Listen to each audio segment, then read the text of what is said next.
teman-teman yang kami kasihi, kehidupan kekristenan itu berada dalam koridor pilihan bebas. Oleh karena manusia diberi kehendak bebas. Namun Tuhan sebagai pencipta, Dia memberikan arah yang benar. Bagaimana hidup bijaksana, yaitu memakai waktu dan mengerti kehendak Tuhan. Dan kalau ditanya apa itu kehendak Tuhan, maka itu sekarang tergantung kita mau memilih yang mana. Karena itu judul yang saya berikan ini adalah pilihan yang benar dalam kehendak bebas. Ya. Dan dalam Efesus pasal 5 ayat 18-20 berbunyi, dan janganlah kamu mabuk oleh anggur, karena anggur menimbulkan hawa nafsu, tapi hendaklah kamu penuh dengan roh. Dan berkata-katalah seorang kepada yang lain dalam mazmur, kidung puji-pujian dan nyanyian rohani.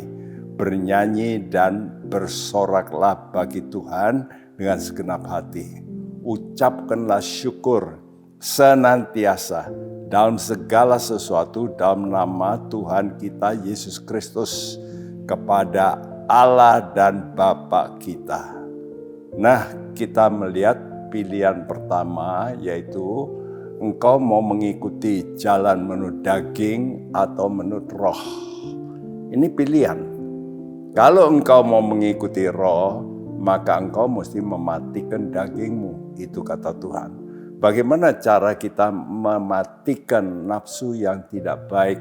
Yaitu oleh pertolongan Roh Kudus. Karena itu Tuhan ingin supaya kita penuh Roh Kudus. Penuh. Kalau engkau tidak penuh, maka ada yang memenuhi hatimu yang lain. Dan itulah anggur, digambarkan mabuk anggur. Anggur kesukaan dunia. Jadi pilihan kita mau bersuka dalam Tuhan secara rohani, atau bersuka-suka secara jasmani yang akan membawa kepada hawa nafsu. Ini pilihan pertama yang harus kita lakukan. Yang kedua, yaitu mulut kita. Bagaimana kita mau berkata-kata antar kita, namun juga berkata-kata dengan Tuhan. Ya.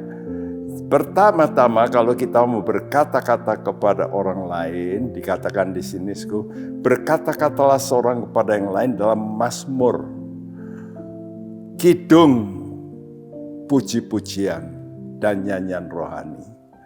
Artinya perkataan kita ini mesti bisa memuliakan Tuhan. Itu yang Tuhan maksud. Karena itu dalam surat 1 Petrus 4 ayat 11 Tuhan pun berkata, jikalau orang mau berkata-kata, baiklah dia seperti menyampaikan firman Tuhan. Kalau menyampaikan firman Tuhan artinya didengar oleh Tuhan, bertanggung jawab kepada Tuhan. Jadi kata-kata kita sesama, antar sesama, ini perlu kita jaga untuk memuliakan Tuhan. Ini pilihan, ya. Dikatakan ya berkata-kata, lalu bernyanyilah, bersoraklah bagi Tuhan dengan segenap hati. Nah, sekarang bagi Tuhan, ya. Tadi dalam ayat 19b, bernyanyi dan bersoraklah bagi Tuhan. Jadi dengan teman kita jaga, tapi juga dengan Tuhan pilihannya. Apa diminta oleh Tuhan? Bernyanyi, bersorak, ucapkan syukur. Kita mesti menyanyi bagi Tuhan. Tuhan, Engkau besar, Engkau mulia. Ya.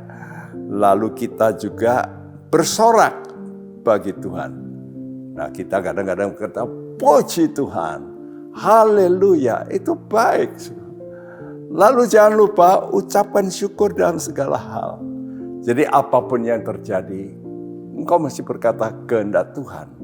Jadi hal-hal yang pahit sekalipun ada kehendak Tuhan kadang-kadang untuk memperbaiki kita supaya lebih baik. Dan itulah yang Tuhan inginkan. Ucapkan syukur senantiasa.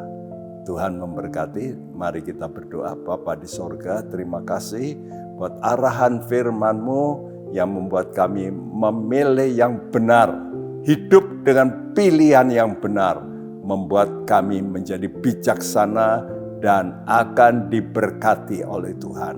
Dalam nama Tuhan Yesus. Amin.